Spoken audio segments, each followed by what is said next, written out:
Well, video number 6 from 1 Kings is titled Watch for Distractions.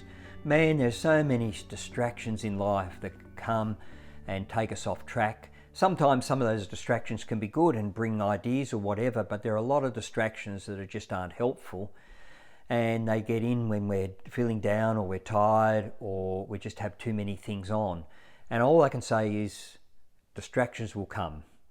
And the enemy wants to bring distractions so it gets us off course and away from the plan that God has for us for our life and business and our church. Here's some questions you could ask yourself. How could the wisest man in history, and we've looked at him being Solomon, King Solomon, how could he turn away from God after God gave him like wisdom and wealth that you could not even, blow your mind? The second question, how could the leader whose gifts and focus once made him the talk of the world and kings, queens came to visit him, how could he, allow to get distracted? Then the same distractions affects us.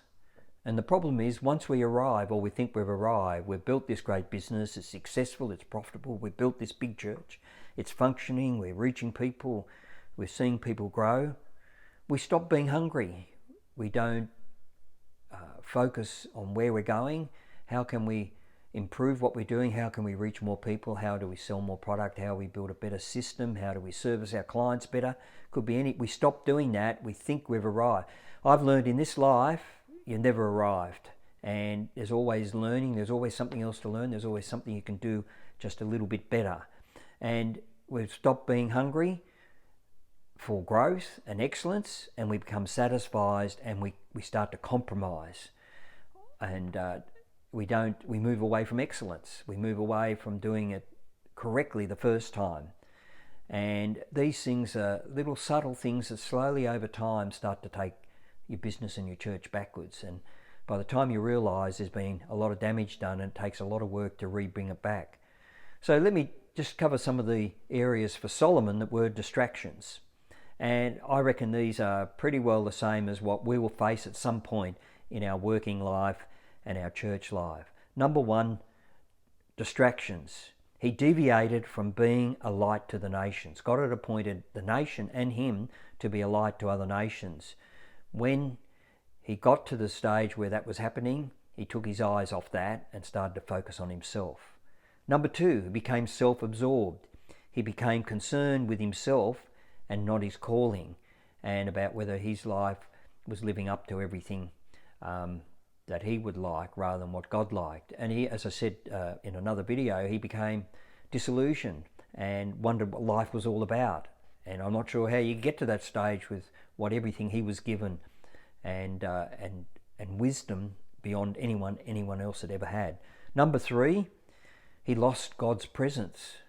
And I remember Moses saying at one stage, some videos previously, he said, if you're not going in there, I'm not going there. If you're not going with us, I'm not going. I only want to be where you are, because that's where your presence is, and that's where our help is going to come from.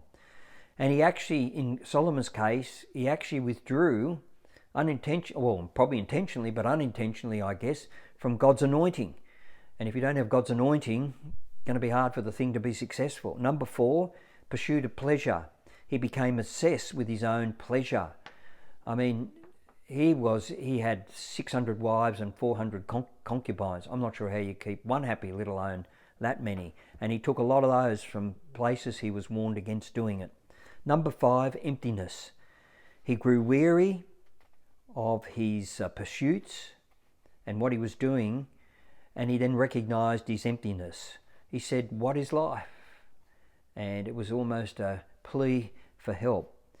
And it's easy in life through repetition of going to work every day, spending time with God, but what we've got to do is, how do we renew ourselves with him every day, each week, each year, because there's always new things that he's going to teach us. There's new directions he's going to take us on, and life is more than us getting to it and feeling disillusioned.